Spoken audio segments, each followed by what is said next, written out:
19 hodín, sledujete televízne noviny na Markíze, vitajte. Príjemný piatkový večer.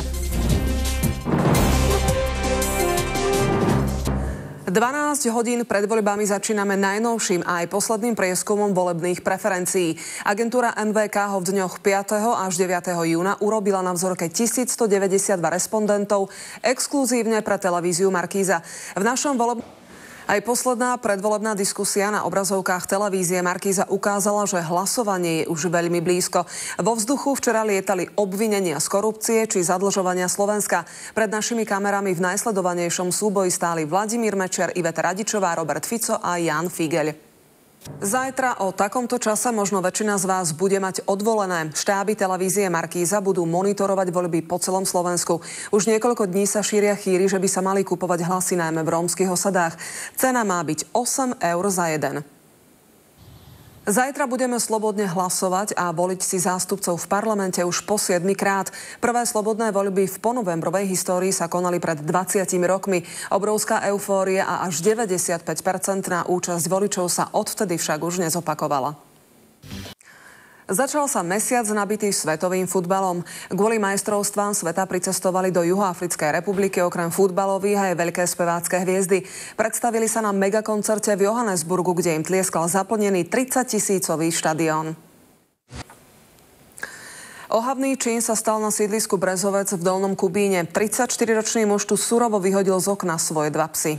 Súkromná diaľnica medzi Martinom a Ružomberkom tak skoro nebude. Vláda chcela aj finančné uzavretie zvládnuť ešte dnes, v posledný deň pred voľbami. Nedostala ale súhlas od Európskej investičnej banky. Varovanie obyvateľstva sirénami informuje o ohrození. Je to jedno z najdôležitejších opatrení civilnej ochrany. Každý druhý piatok v mesiaci ich musia mestá a obce preskúšať.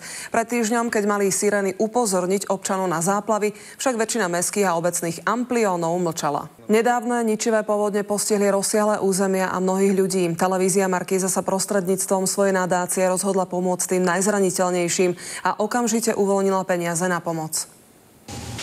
16-ročná Američanka, ktorá sa na plachetnici pokúša sama oboplávať svet, bude musieť svoje dobrodružstvo predčasne a nedobrovoľne skončiť. V posledných dňoch sa dostala do búrok a aj loďka je poškodená.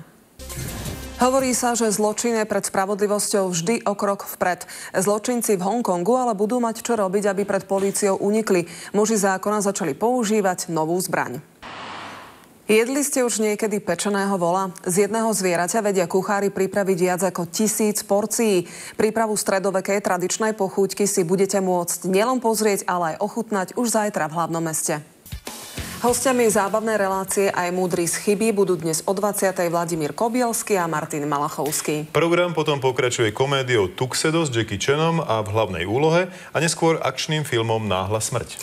Tak pekný predvolebný večer s televíziou Markíza a dovidenia zajtra. Dovidenia.